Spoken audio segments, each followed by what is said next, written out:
Buenas noches, saludos cordiales, gracias por acompañarnos. Este es el programa Hora 25. Hace 40 años el Ecuador vivía una dictadura. El gobierno de ese entonces estructuró un plan de retorno a la democracia. Se pusieron en referéndum 2 paquetes constitucionales y el regreso a la democracia se desarrolló sin mayores sobresaltos. El país recuperó la libertad, los derechos y las garantías. En 40 años han pasado muchas cosas. La muerte de un presidente en funciones, la guerra con el Perú, la paz con el Perú, crisis económica con feriado bancario y congelamiento de depósitos, cambio de moneda, caídas en seguidilla de varios gobiernos, de varios presidentes, la construcción de una nueva constitución, un periodo de estabilidad y, claro, también gobiernos corruptos. En fin, han sucedido muchos acontecimientos. El sistema político del país no logra construirse con solidez y fortaleza. La institucionalidad se descompuso y la expresión política de los partidos a esta hora es, sin duda, lúgubre. El tránsito ha sido complejo y con sobresaltos. Sin embargo, sigue siendo el mejor sistema, como se ha dicho en repetidas ocasiones. A nombre de la democracia y de la libertad se provocaron graves desafueros. A esta hora entonces es bueno hacer un balance y provocar profundos cambios en la dirección de corregir las equivocaciones que se han cometido. Esto es lo que vamos a tratar esta noche aquí en el estudio de Teleamazonas y para ello quiero dar la más cordial bienvenida a nuestros invitados. En el estudio en Guayaquil nos acompaña el abogado León Roldós Aguilera, ex vicepresidente de la República. Aquí en el estudio en Quito. Buenas noches. Buenas noches, muchas gracias, León. Aquí en el estudio en Quito, el general Paco Moncayo, él fue alcalde de Quito y fue jefe del Comando Conjunto de las Fuerzas Armadas. Está aquí Enrique Ayala, historiador y docente universitario. Gracias a Manuela Celi, ella es politóloga y profesora universitaria. De hecho, es de la Universidad Internacional del Ecuador. Gracias entonces a los panelistas, gracias a la audiencia. Aquí empezamos. Belén, buenas noches.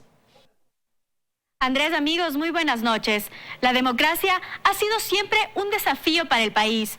Al cumplirse 40 años del retorno a la democracia, es necesario hacer memoria histórica, recordar lo que el Ecuador ha vivido y los retos que aún debe enfrentar. Conozcamos entonces la historia de estos 40 años en el siguiente reportaje.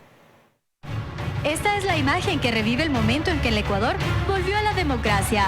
Fue en 1979 con la presidencia de Jaime Roldós Aguilera y tras haber vivido una década de dictaduras, cuando el Ecuador puso su esperanza en días mejores. Esta patria es una patria donde impera la injusticia.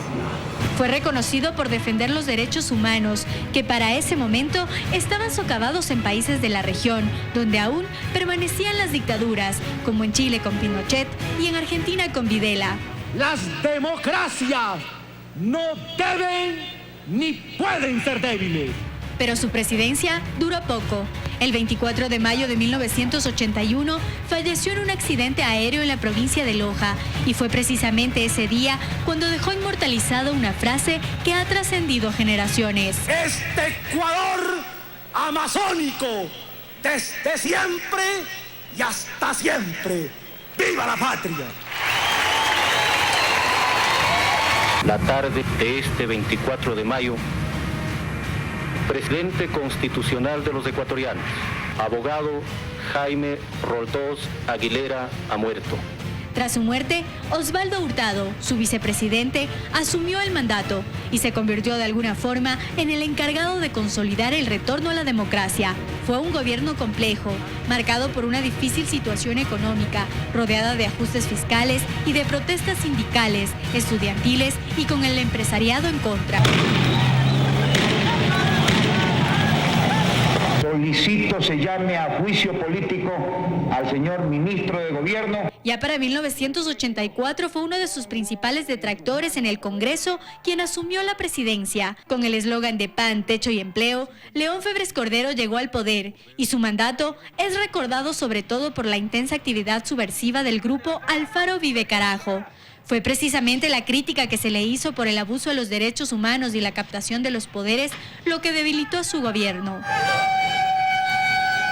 Al finalizar su mandato de derecha, la historia del país tomó otro rumbo, con la presidencia de Rodrigo Borja, un hombre de centroizquierda, a quien se le reconoce un gobierno estable, al menos durante los primeros 2 años. Sin embargo, fue el movimiento indígena su principal detractor y quienes se convirtieron en fuertes actores de lucha política desde las calles. En 1992 el poder toma otro rumbo. Llega Sixto Durán Ballén con políticas consideradas de derecha, privatizaciones y acuerdos con el Fondo Monetario Internacional. Pero su periodo estuvo marcado sin duda por la guerra del Cenepa. Esta vez no vamos a retroceder. En 1996 la democracia empieza a tambalear. Abdalá Bucaram llega al poder con amplia mayoría, pero no logra sostenerse. Y al 6º mes de gobierno es derrocado por un Congreso que argumentaba incapacidad mental. Su mandato, marcado por el exceso, la tarima y la corrupción, duró poco. El coche cisterna de la policía, lanzan palos, siguen disparando en este instante. Soy el presidente de la República. Voy a pelear fuera del país y dentro del país. Su vicepresidenta Rosalía Arteaga asumió el poder por un día, pero el Congreso señaló que meses atrás había reformado la ley de sucesión presidencial y nombraron como presidente interino a Fabián Alarcón, quien lideraba el legislativo. Durante el año que permaneció en el poder, su gobierno fue acusado de piponazgo. Tras él, asumió la presidencia Yamil Maguad, precisamente el día en que entraba en vigencia la nueva Constitución de 1998. Y una de sus primeras actuaciones fue la firma de la paz con Perú.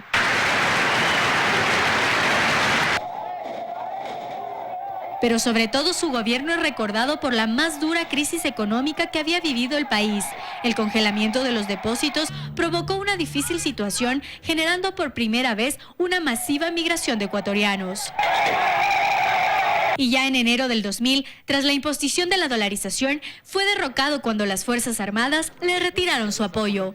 Lo sucedió su vicepresidente Gustavo Noboa y tras terminar el periodo llegó a la presidencia el coronel Lucio Gutiérrez, quien participó activamente en la caída de Maguad.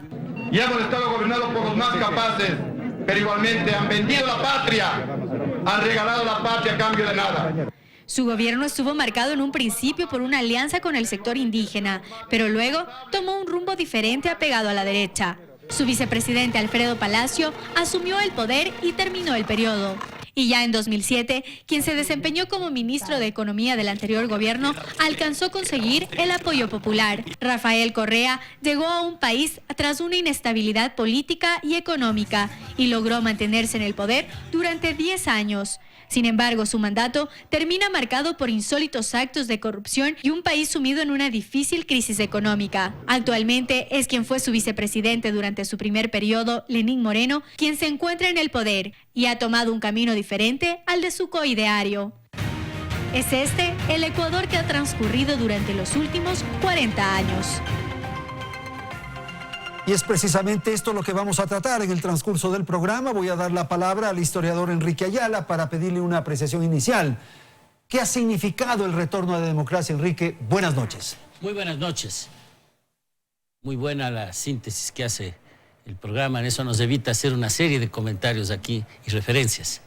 Una observación, eso sí. El tránsito de la dictadura al régimen constitucional estuvo lleno de escollos y dificultades. Hubo un sector militar que conspiró todo el tiempo, la mano negra, que intentó impedir que se realizaran las elecciones. Hubo todo un proceso político en que la prensa y la gente en la calle defendió el sistema constitucional y democrático e impidió que la continuidad de la dictadura. Pero había una voluntad de la dictadura de retorno a la democracia. Eran los promotores, los impulsores. Uno de los miembros de la dictadura quiso quedarse dictador individual, el general Durán Arcentales, con su operador político, el general Jarrín Cagüeñas, que incluso se cometió, aparte de la masacre de Astra, el asesinato a Don Calderón. De Don Calderón. Pero bueno, Yo quisiera comenzar haciendo una observación fundamental. Estamos acostumbrados a decir que el Ecuador retornó a la democracia. Y yo creo que esa es una visión bastante optimista, que ojalá fuera cierta. Pero en realidad el Ecuador volvió el año 79 al régimen constitucional. Y el régimen constitucional, claro, es un elemento de un sistema democrático, pero no es todo. El hecho de que haya elecciones no implica automáticamente que haya plena democracia. Se dio un proceso en el que comenzó a formularse la posibilidad de construir un gran proyecto democrático en el Ecuador. Y ese gran proyecto democrático se ha cumplido en parte, en otras partes ha tenido dificultades, en otras ha tenido retrocesos. De manera que yo preferiría que hablemos de un retorno al régimen jurídico, al régimen constitucional, y no a secas de la democracia, porque la democracia todavía está en cuestión. Pero había una dictadura antes y ahora hay una democracia. Y esa dictadura incluso gobernaba con una constitución. Sí, formalmente se ponían en vigencia constituciones, pero en realidad las dictaduras podían, y de hecho lo hacían, romper la constitución. Aún más, yo creo que hay que reconocer al gobierno Rodríguez Lara, no a la dictadura de los chumbiros, una serie de elementos democráticos que ya se hubiera querido Rafael Correa, por ejemplo. Por eso iba a decir justamente, teníamos un gobierno constitucional, democrático, como el de Rafael Correa, que no era eso. Que no era tal. Por lo tanto, no hay que decirle a la gente que vivimos democracia. Hay que decirle a la gente que a partir del retorno a la constitucionalidad tenemos que luchar todos los días por mantener y construir la democracia. Ok, gracias Enrique. Vamos a dar paso al abogado Roldós. Le saludamos desde Quito. Buenas noches, abogado. Su apreciación inicial. Adelante. Gracias, buenas noches. Y saludos a quienes nos están escuchando y viendo en el Ecuador. Yo coincido con Enrique de que hubo un proceso antes del 10 de agosto de 1979 que fue complejo, porque Jaime Roldós Aguilera no era la figura que esperaban los sectores dominantes del Ecuador de entonces, y por eso se recurrió a la vía de ir creando incidentes. No nos olvidemos que pasó desde julio hasta abril, julio 1978 hasta abril de 1979, primera y segunda vuelta. En la segunda vuelta, eligiendo los que iban a integrar la Cámara Nacional de Representantes. ¿Pero por qué esto es importante? Porque en la segunda vuelta ya hay un distanciamiento marcado entre Hassan Bucarán y Jaime Roldós. La lista de asambleístas era propuesta por Bucarán, por la estructura del CNP.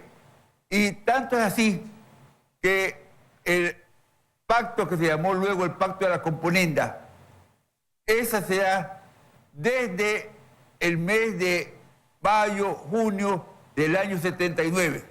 Por eso ustedes ven que la posesión de Jaime Roldós la toma Alquímedes Valdés, presidente de la Junta Preparatoria, porque Bucarán iba a ser el presidente de la Cámara de Representantes con Rafael Armijo de vicepresidente, con un pacto de la componenda de las viejas figuras políticas.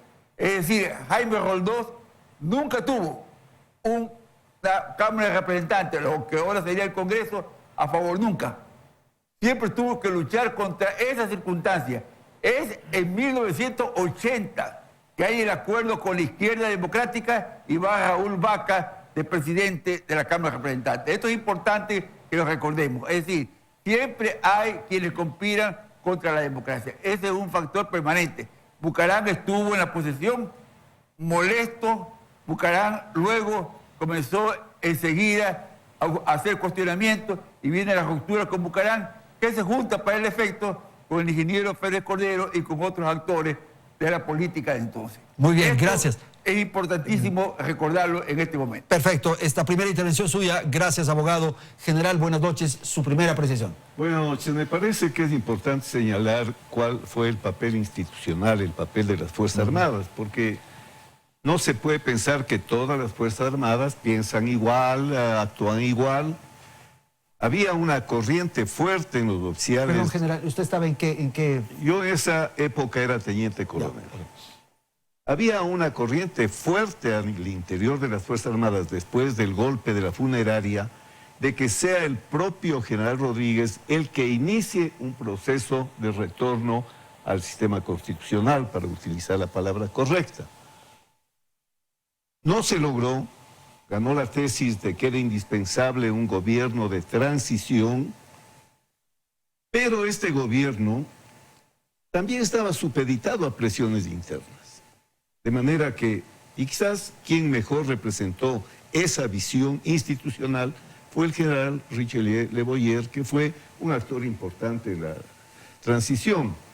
De manera que, partiendo de reconocer que una etapa de dictaduras brutales en Chile, en Paraguay, en Centroamérica, en Argentina, aquí hubo gobiernos militares fundamentalmente institucionales que no rompieron la unidad nacional, que más bien, por el contrario, lograron una transferencia al poder ordenada, que a mí me parece un tema importantísimo en el Ecuador. Lo hemos tenido después de la revolución liberal, estas luchas internas que deshacen a los países. Salimos de la dictadura militar ordenadamente, salimos del correísmo, estamos intentando salir ordenadamente, que sea así siempre, evitar la violencia interna que causa tanto daño y deja tantas heridas que no cicatrizan. Ok, Manuela, su intervención en esta primera ronda, por favor. Bueno, muy buenas noches. Buenas noches. A mí lo que me gustaría es establecer algunos elementos que creo que son fundamentales para hacer un análisis de estos 40 años. En principio, pensar que la democracia no es una meta, no es que vamos a llegar a la democracia. La democracia es un proceso con avances y retrocesos. Y en ese sentido, claro que en estos 40 años hemos vivido avances y retrocesos, me parece fundamental para entender lo que ha pasado, periodizar. No podemos hablar de la democracia en términos generales, sino de lo que fue pasando en los distintos periodos de estos 40 años.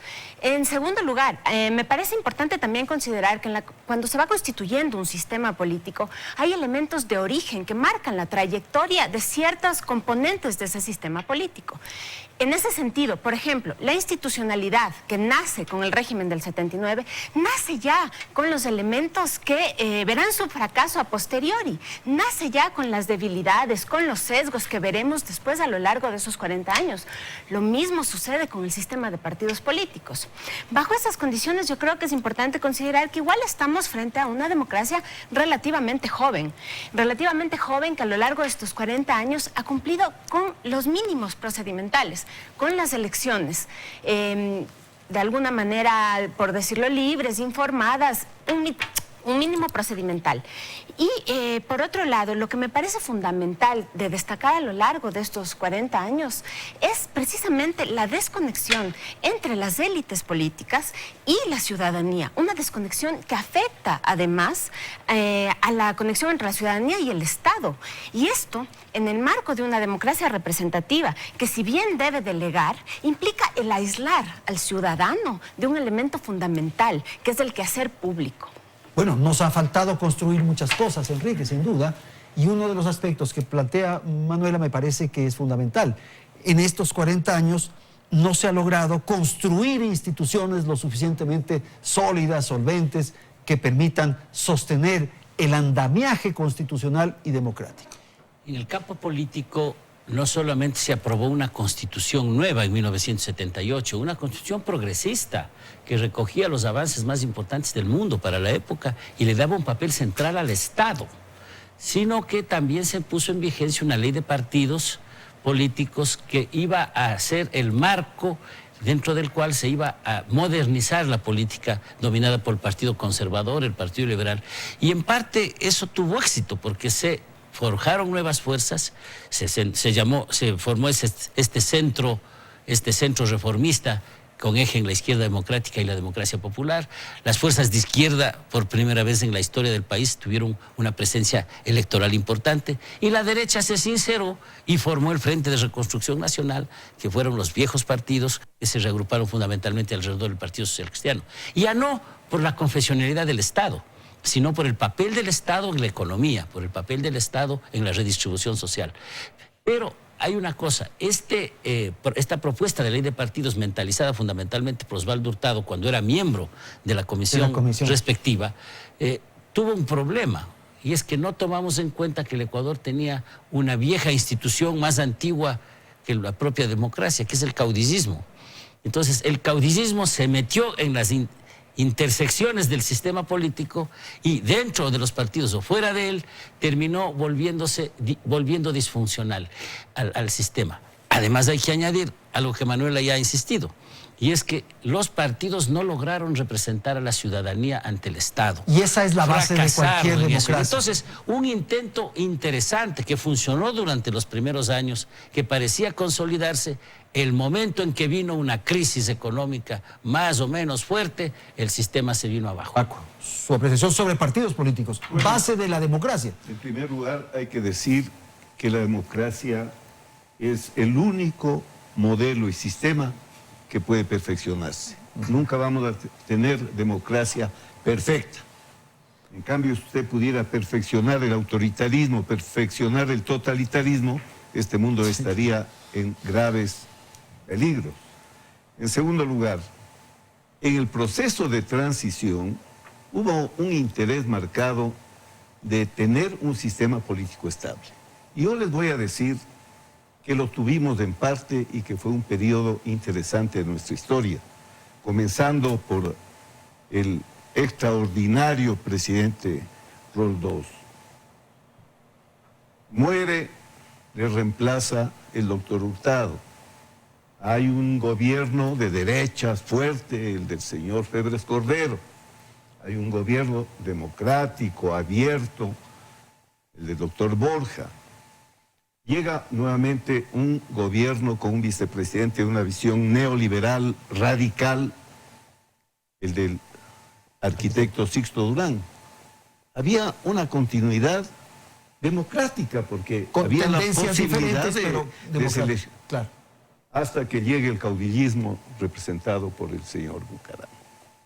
Yo creo que ahí hay un parteaguas, ahí se quiebra este proceso que con dificultades estaba manteniéndole a la democracia en las condiciones complejas que la democracia implica, pues porque lo más fácil es ser gobernante autoritario de un país y que la voluntad del gobernante sea la ley, ¿no es cierto? Con todas esas complejidades venía.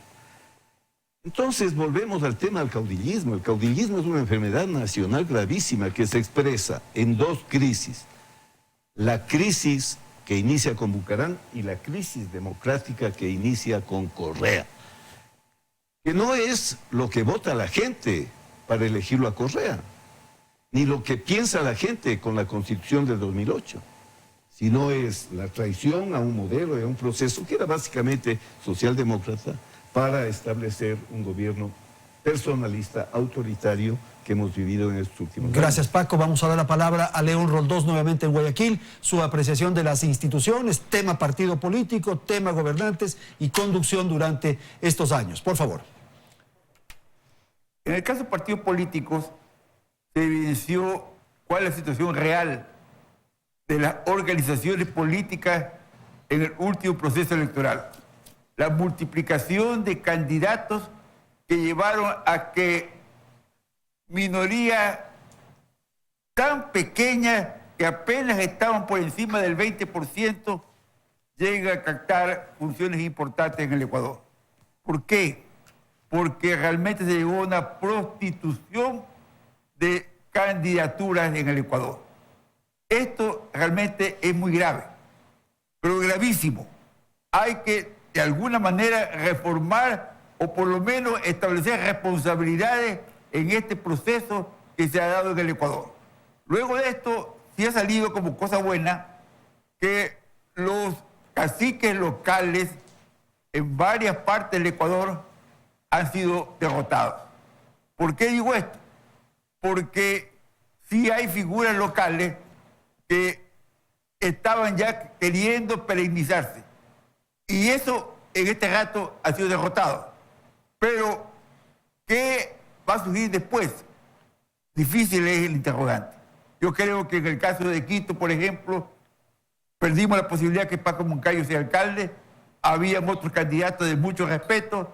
Tenemos hoy un actor del populismo de alcalde de Quito. ¿Qué va a pasar en Quito? Entonces yo creo que hay muchas cosas en este rato que deben preocuparnos.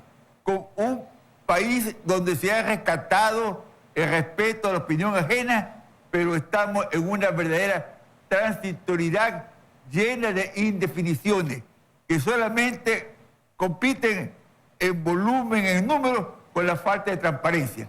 Falta de transparencia más indefiniciones es muy grave para la democracia. Gracias, León. Vamos a hacer una pausa. Tengo que ir a la publicidad. Enseguida volvemos con usted, Manuela, para su intervención. En un instante regresamos.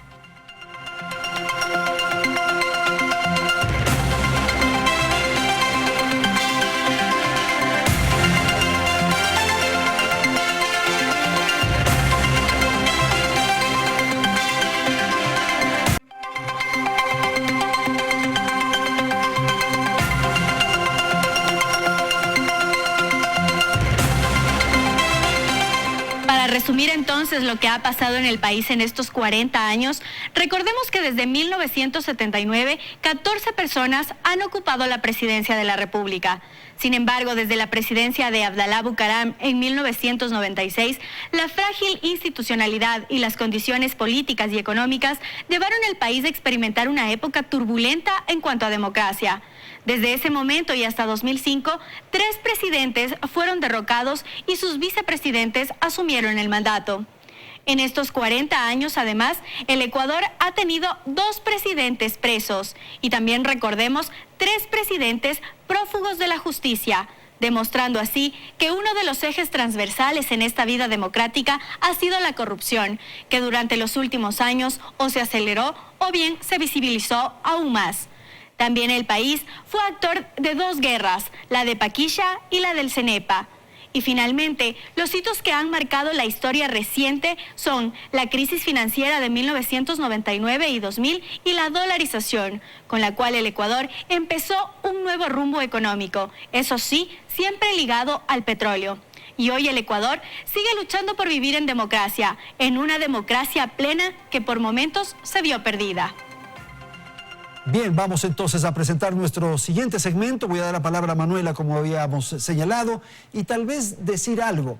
El Ecuador del 79 no es el mismo Ecuador del 2019. Han pasado muchas cosas, han cambiado muchas cosas y estamos viviendo otro momento. Por favor. Sí, efectivamente, por eso yo planteaba la idea de entender esto por periodos. El Ecuador del 79, quizás hasta el 92, es un proceso, es un momento en el que se va organizando la democracia en el país. Y ahí yo sí discrepo con ciertas opiniones porque sí creo que el país y el sistema de partidos nace personalista, nace regionalista, nace caudillista y esto se va extendiendo después. Digamos que hay una siguiente época que iría del 96 al 2006. Cuando se cristaliza la crisis de esta debilidad institucional y de este tipo de sistema de partidos. Ahí me parece interesante tomar en cuenta que hay en varios sectores de la sociedad la idea de el derrocamiento presidencial. Yo creo que se trata de interrupciones presidenciales que no hubieran sido posibles sin el tipo de élite política que hemos tenido a lo largo de la historia. Sí, la calle presiona, sí, la calle es funcional incluso a través de los medios de comunicación, pero los presidentes no se derrocan, no se caen, los presidentes los votan las mismas élites atrincheradas en sus espacios de siempre. Y después tenemos un siguiente momento que es en cambio el momento de partido único, ¿no? El sistema de partido único que es de lo que hoy en día nos estamos de alguna manera despertando. El sistema de partido único va construyendo una estructura democrática autoritaria que anula a otros actores de la democracia y efectivamente es un momento muy diferente pues del 79 o incluso el del 90 con la efervescencia indígena. A día de hoy, post 10 años de Correa, lo que vivimos en el tema de movimientos sociales es una suerte de debilitamiento que va a ser muy difícil de recuperar porque hay rupturas internas, porque fueron cooptados en ciertas instancias del gobierno. Entonces, claro, la sociedad civil ha cambiado mucho, las demandas han cambiado mucho y eso sin duda marca el tipo de democracia al que nos estamos enfrentando. Es muy interesante esto porque, claro, hemos revisado lo que ocurre con la élite, con los gobernantes, con los presidentes. ¿Qué pasaba con el pueblo, con la ciudadanía, con la comunidad? Bueno, la verdad es que la política de hoy no puede ser la del 79. El mundo de hoy no es el del 79. Hemos tenido la revolución de las tecnologías de la informática y la comunicación. Hemos visto un mundo entero que entró en un periodo de democracias fuertes y liderazgos interesantes. Y vemos cómo el mundo de ahora es el mundo de Trump, el mundo de Erdogan, el mundo de Bolsonaro, y no vale la pena dar nombres para no, pero un mundo en el que el autoritarismo está marcando la pauta. Además, estamos de un momento de una enorme desilusión, porque hay que decirlo, así fue. Cuando iniciaron movimientos progresistas en América Latina, parecía que íbamos a reforzar una democracia, pero una democracia que iba a avanzar hacia buscar el verdadero fin del sistema, que es que mejore la vida de la gente. Porque no es cuestión solo tener constitución, solo tener partidos. Sí, ¿cómo vive la gente? De manera que me parece que del 79 al 2019 son dos mundos distintos. Y tenemos que pensarle hoy, para proyectar al país, cómo está la región, qué está pasando ahora mismo con Venezuela, con Brasil, con Argentina, qué sucede con los países del área pacífica. Tenemos que pensar lo que está pasando en el mundo, porque todos estos debates tienen sentido en la medida que nos sirvan para orientar cómo vamos a hacer para ganar en democracia. Yo no digo que en el gobierno del señor Correa hubo partido único, porque a pesar de, en ciertos aspectos, asomar con una especie de marxismo patético, ya en el siglo XXI es imposible que quieran hablar de partido único en el modelo de la China, por ejemplo. Partido hegemónico, y por eso tenemos hoy 280 partidos y movimientos, porque fue una estrategia, siendo ya impresentable hablar de partido único, descomponer el sistema de partidos para hacer como fue el PRI durante 60 años el partido que gobierne. De manera que me parece una reflexión muy importante, a dónde hemos llegado, cómo estamos y qué vamos a hacer en lo que viene. Ese es el después. desafío para adelante. Enrique, por favor. Bueno, yo creo que hay que destacar que uno de los rasgos democráticos positivos de estos 40 años es la acción de la gente en la calle, la acción de los movimientos sociales. El papel que cumplió el Frente Unitario de los Trabajadores para enfrentar las primeras medidas neoliberales, el ajuste horroroso de los años 70 y 80 es destacable. El papel de los indígenas, que no solamente defendían sus derechos colectivos, sino también el conjunto de la sociedad. Pero otros movimientos sociales, el movimiento ecologista, el movimiento de mujeres. Es decir, ha sido una sociedad dinámica que desde abajo ha estado defendiendo libertades, que es precisamente el proceso del que Correa se apropió el año 2006 y lo volvió una clientela personal. Yo personalmente creo lo siguiente, que efectivamente se intentó hacer un sistema de partidos y funcionó hasta cierto punto con éxito. La izquierda democrática, la democracia popular no eran partidos de caudillos, eran partidos en donde sus directivas se definía por mayoría. Es clásico que a veces Borja era derrotado en su propio partido y no pasaba nada. Lo mismo sucede con el caso de los partidos de izquierda, que lograron cierta institucionalidad, o sea, hubo una institucionalidad. Esa fue dando paso en medio de la crisis de inestabilidad a los partidos individuales. Ahora es el partido de Lucio, el partido del Alvarito, el partido de Correa. Correa no tuvo nunca un partido político. El correísmo es una clientela electoral manejada por un caudillo y un aparato de propaganda de Estado enorme. Eso no es partido. Es la perversión de un partido. Es decir, eso es todavía más grave que tener partido único, porque el PRI cambiaba el liderazgo periódicamente, ¿no es cierto? Aquí no. El hombre es el dueño del partido y punto. Pero no solo él, porque el señor Lasso también tiene partido propio. Es decir, hemos llegado a eso. Y yo creo que este tema es muy importante. Luego, por último, yo no creo que hay que olvidar una cosa, que tenemos un actor de primera línea. Los militares no han estado fuera del sistema político. Aunque la Constitución del 98 les dio el papel de guardianes de la institucionalidad y la del 2008 los borró, de todas maneras ha habido una presencia militar en momentos de crisis que ha sido definitoria. El arbitraje militar hizo que esos tres presidentes caigan. Ni a Bucarán le votó el pueblo de Quito, ni a Maguad le votó una alianza con los indígenas, ni a Lucio le votó una reacción parecida. Fue el Comando Conjunto de las Fuerzas Armadas, que en un momento de crisis, no en frío, pues, en un momento de crisis dijo, le retiramos la confianza al presidente, ya no lo podemos sostener, y se dio el cambio. Yo fui legislador voté por la destitución de Lucio, pero media hora antes el Comando Conjunto ya había anunciado que no era presidente. Esto es importante que usted Eso comente. es muy importante. Voy con León Roldós en un instante, pero antes quisiera generar este tema de las Fuerzas Armadas. Bueno, hay que entender a las Fuerzas Armadas ecuatorianas. Las Fuerzas Armadas ecuatorianas, a diferencia de otras en el continente, tienen una historia. Las Fuerzas Armadas ecuatorianas son un fruto neto de la Revolución Liberal. Esa revolución que en Colombia no hubo y por eso vemos lo que sucede en Colombia. Son herederas de la Revolución Juliana. Son herederas de un gobierno progresista como fue el de Enríquez Gallo. Aquí no necesitamos matarnos para tener un código del trabajo. Son herederas de la reforma agraria de una junta conservadora y con unos fines y de una reforma agraria radicalizada en el gobierno del general Rodríguez Lara. Son unas Fuerzas Armadas en cuya concepción institucional no cabe la represión brutal a la gente. Yo creo que el mejor ejemplo fue el tema de los indígenas. El gobierno del presidente Borja. No es que nadie ordenó. Los indígenas rodearon a la brigada blindada. Nadie disparó. Este habría sido otro país si se disparaba. Entonces hay que pensar en estas Fuerzas Armadas. Perfecto. Gracias, general. Una sola observación. Sí, claro. Yo lo que quiero decirle a Paco es que la constatación de que los militares han arbitrado en momentos de crisis la política nacional no es un elemento negativo, es un dato de la realidad. A él le tocó hacerlo aunque no quería, me consta. Entonces, ese es un dato de la realidad. Si los militares no perdieron peso político. Ya, ok. Vamos con León Roldós, su apreciación de lo que han dicho sus compañeros de panel, León. Y yo creo que hay reflexiones muy interesantes, pero quisiera aportar dos puntos que para mí son esenciales. Que ha tenido consensos reales en el Ecuador.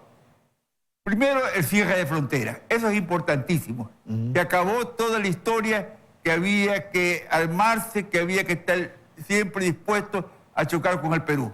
Eso hay que reconocerlo, que es un éxito de esta época, pero total éxito. Segundo, no fue en las mejores condiciones, fue post-quiebra bancaria, pero la dolarización estableció un principio de estabilidad que ni Correa pudo tumbarlo. Entonces creo que el país tiene que reconocer que a veces se han producido coincidencias quizás fuera de la voluntad de las personas. Creo que hay de malo, terrible en esta época, que la tecnificación, la tecnología, la informática ha llevado a hacer perder valores de fondo. A mí personalmente me da vergüenza leer fallos de la Corte Constitucional anterior, de la Corte Nacional de Justicia, una vergüenza jurídica. En el Ecuador se ha perdido calidad jurídica. Esto es para mí terrible. Creo que también hay mucha corrupción y sigue habiendo falta de transparencia. Esos son los grandes defectos que yo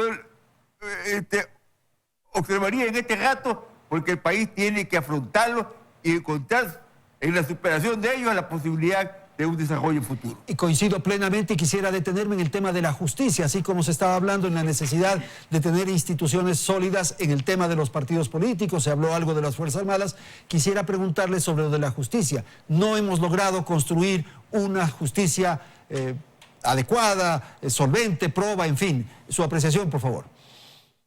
Para nada, se gastó en edificios, en sistemas informáticos, pero en formación y en calidad de jueces, realmente estamos en la media por debajo de un 5, llamemos así. Sinceramente duele decirlo, pero tengo que así advertirlo plenamente.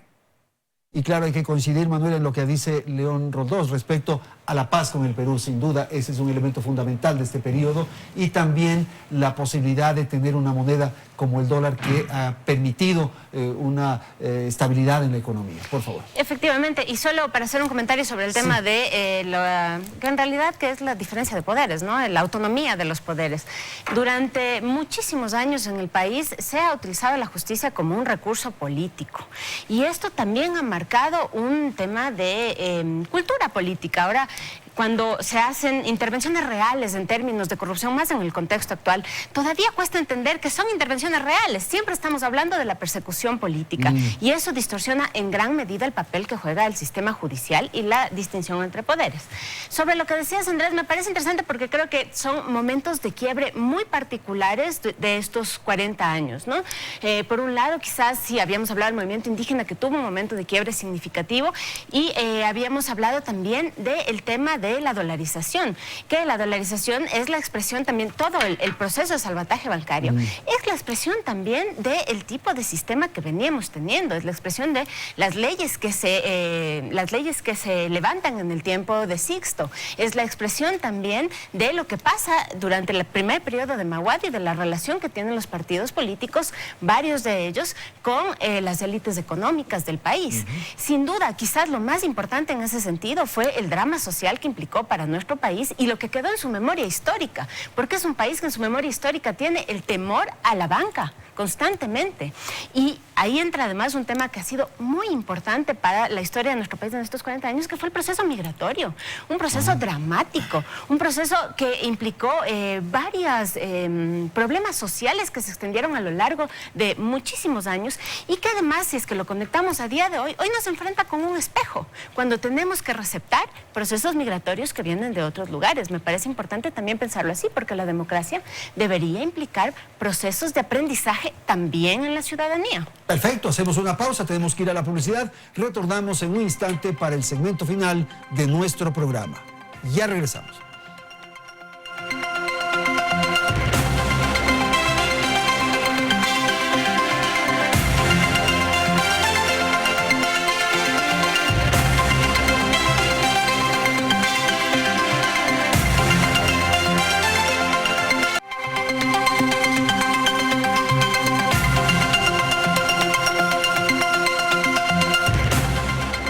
Presentamos el segmento final del programa y queremos tratar un par de asuntos que quedaron pendientes. Quiero dar la palabra al abogado Roldós para su apreciación de algo que usted señaló, pero que quisiéramos profundizar un poco. Estas 4 décadas y particularmente los últimos años quedan marcados con el tema corrupción, León. Así es. Y de alguna manera, como que es rabo de paja. Nunca se percibe como que realmente vamos a aquello de que debe erradicarse totalmente la corrupción. Hay mensajes, hay ocultamientos, y yo creo que la transparencia es fundamental, porque no puede haber futuro sin transparencia, no solo para castigar la corrupción de ayer, sino para evitar, precaver que no haya más corrupción en el futuro, porque no nos olvidemos, no se trata solamente de lo que ayer pasó. Y también, lógicamente, la recuperación. Transparencia. Yo quiero decir muy claramente, el gobierno de Moreno para mí es un gobierno transitorio, que le falta poco tiempo ya. Antes que haya campaña, menos de año y medio le falta. Pero tiene que en esa etapa de transición, él poner más orden en la casa. Y ese orden falta. Hay que reconocerle qué ha significado para el Ecuador el respeto que se ha logrado en el gobierno de Moreno. Ese conocimiento del país se lo debe a Moreno. Pero en cuanto a que realmente se organicen las cosas para un proceso de desarrollo del país, queda mucho pendiente. Y claro, esto está alrededor también de la justicia que hablamos hace unos instantes, de la impunidad, el tema de la corrupción. La impunidad es uno de los elementos fundamentales para perpetuar el robo, para perpetuar el abuso. Pero yo quiero hacer una distinción que es muy importante. Corrupción ha habido siempre en el país y en el mundo. Pero hay 2 formas de plantearla. Una, como una excepción. En el gobierno de Rodríguez Lara hubo 2 casos marginalísimos de mal manejo de fondos públicos. Y fueron sancionados. No puede decir que haya sido un gobierno corrupto. Hay gobiernos en que el presidente ha sido una persona honrada, qué sé yo, podemos mencionar a Roldós, Hurtado, Borges, el propio Sixto. Otra cosa es cómo gobernaron. Pero hay un gobierno que comenzó intentando instalar la corrupción como sistema, que es el de Bucarán, y no lo logró. El que sí lo logró fue Correa. Entonces, una cosa es que haya corrupción y que se la enfrente, y otra cosa es que desde la Constitución y desde las más altas esferas se haga el esfuerzo de robar y ocultar el robo. Eso es lo que ha caracterizado este periodo. Y ahí sí hay que hacer distinciones. Por último, para hablarlo en positivo, digamos, yo creo que hay que retomar el tema de la paz con el Perú, no solamente como un éxito en sí mismo, sino como un ejemplo de un gran acuerdo nacional duro, un acuerdo que supuso madurez y sacrificio y que al final llegamos y que ahora reconocemos que fue un éxito. Hacia el futuro tenemos que llegar a grandes acuerdos nacionales, un manejo básico de la economía, una serie de reformas legales y constitucionales, e incluso la reforma constitucional tiene que ser consensuada. Yo soy partidario de que haya una constituyente, pero no pasado mañana, pues. Primero tenemos que hacer un proceso de consensos nacionales, de confluencia, y cuando tengamos algunas cosas claras, entonces reformamos la Constitución con una constituyente. Mientras tanto, quizás las consultas populares son el mecanismo expedito. Es decir, el país ha demostrado que puede llegar a consensos nacionales y tenemos que buscar uno hacia el futuro. Manuela, el tema corrupción y esto que señala ahora mismo Enrique, que un poco pensando en el futuro, la posibilidad de tener acuerdos. Solo sobre la paz con el Perú, que se me pasó y que creo que es un tema que vamos a tener que dejarlo solo por encima, pero que debe pensarse con todos sus bemoles en relación a los procesos de integración en América Latina, que son una gran deuda de estos 40 años. Nos hace falta trabajar sobre eso y sin la paz con el Perú no lo podríamos lograr a día de hoy y a futuro. Sobre el tema de la corrupción, creo que también para pensarlo en positivo, ¿qué es lo que nos hace falta? Nos hace falta pensar en la función pública de otra manera. La función pública es un deber a los ciudadanos y eso tiene que incorporarse en quienes están cumpliendo, en quienes están en esos cargos trabajando para el Ecuador. Me parece importante también el que toda la institucionalidad que se arma en torno al control público tiene que tener una sinergia, tiene que trabajar de manera conjunta. Es parte de construir institucionalidad fuerte el que las distintas funciones encargadas de esto dialoguen entre sí, sean capaces de llevar procesos de manera conjunta. Y finalmente otra cosa que es importante y que tiene que ver también con un proceso que tenemos pendiente, que es el de fortalecimiento de la ciudadanía en el sistema político.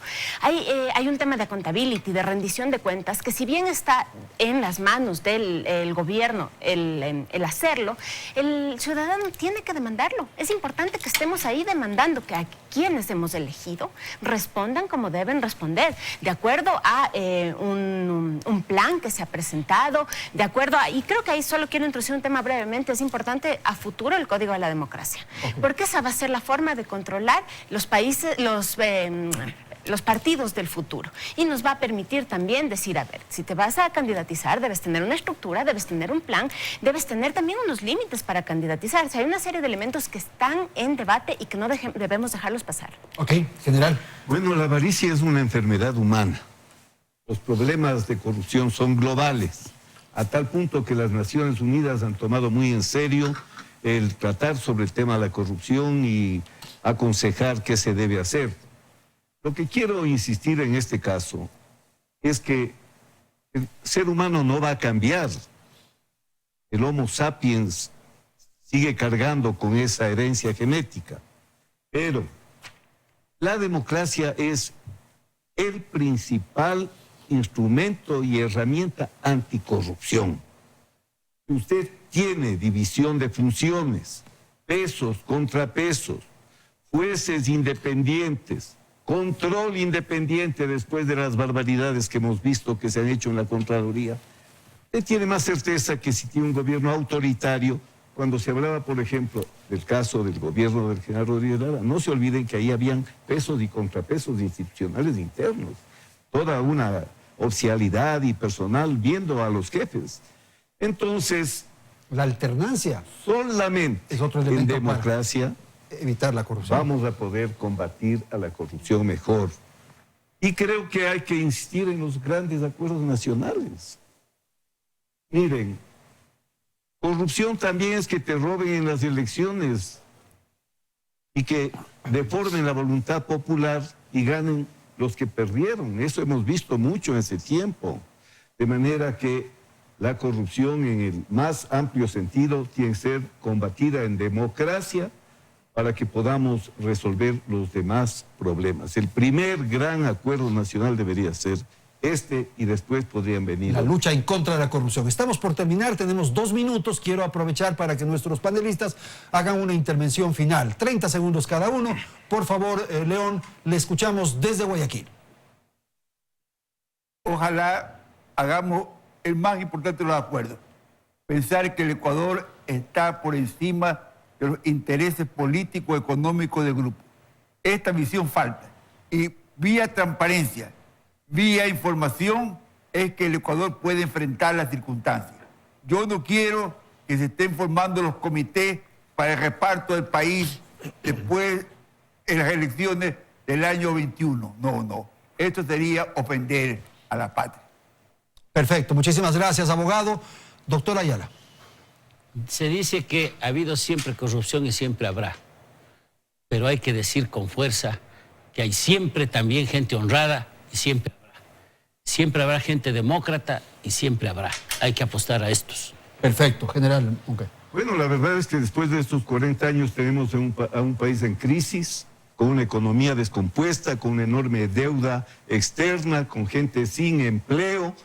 Y en las crisis es cuando se requiere que dejemos de vernos cada uno a nuestro ombligo, pensemos como país, no creamos que la solución siempre es patear hacia adelante a que otro se haga cargo del problema, sino que entendiendo que el Estado está en una situación realmente muy grave, logremos los acuerdos necesarios para asumir los costos, aunque no hayamos sido parte muchos de las causas que nos tienen como estamos. Manuela, con usted terminamos.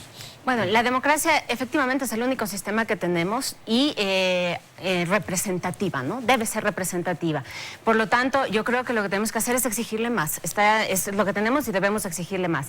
En ese marco, en el contexto de nuestro país, yo creo que lo que queda pendiente para poder caminar hacia un proceso de democratización es preguntarnos realmente qué pasó durante los últimos 10 años aquí y sacar ese velo que no nos permite ver, que genera confusión en términos ideológicos, en términos de institucionalidad, en muchos sentidos. Si no nos preguntamos esto, es difícil que podamos construir la democracia que se nos viene. Muchísimas gracias a León Roldós, Paco Moncayo, Enrique Ayala y Manuela Celi.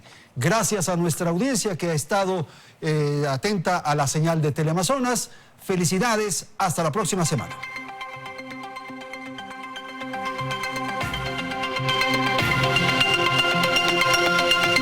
Teleamazonas presentó Hora 25,